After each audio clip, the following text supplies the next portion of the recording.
It's the world's fastest growing religion, Islam.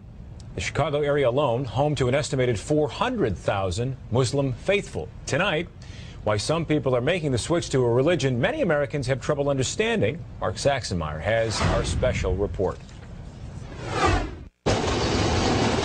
This is the story of 3 Chicagoans, all raised as Christians, all who've decided to ultimately reject that religion. Internet is down. Nadira Rodriguez Muhammad grew up Catholic, but found herself constantly questioning the long-held beliefs of her family. I always felt that something was missing for me. Ian Bushner is a law student at the University of Chicago. I felt like that there wasn't a God. Whitney Nichols is a new Loyola grad who grew up in suburban Streamwood. I guess what I was really looking for was what felt most natural and most logical to me.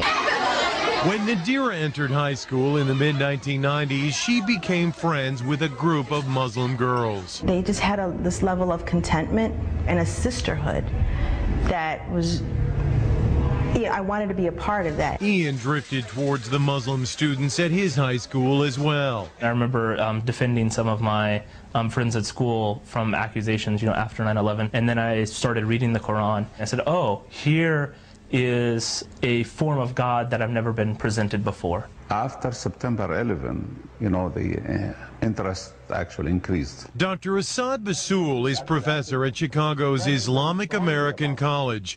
He says the tragedy 6 years ago initially prompted angry questions, but eventually many of the curious found answers to their own spiritual questions through Islam and converted. Sometimes, negative things bring positive things. In fact, according to a first-ever random sampling of American Muslims by the Pew Research Center, 21% of the nation's 2.4 million Muslims are converts to the faith. Eventually, I realized that I was looking to the Quran for advice, for direction. And at the point that you believe that the Quran is revelation from God, then you're a Muslim. The conversion has meant many changes in their lives. Ian prays 5 times a day. You'll finish a prayer and realize, I've just screwed something up. I've done something mean to somebody. Let me go back and correct that. Nadira wears the scarf, or hijab as it's called. But it's part of my character, modesty.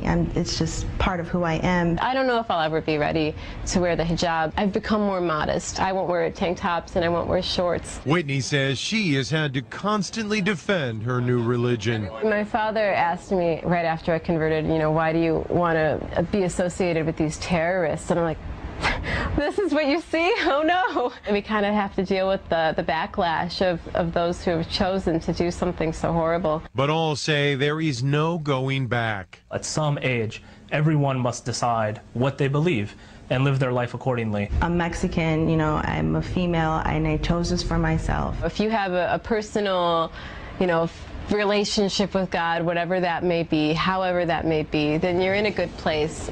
Mark Saxenmeyer, Fox News, Chicago. Now, for a longer version of this story, log on to our website, myfoxchicago.com. You can find it inside Mark Saxenmeyer's blog.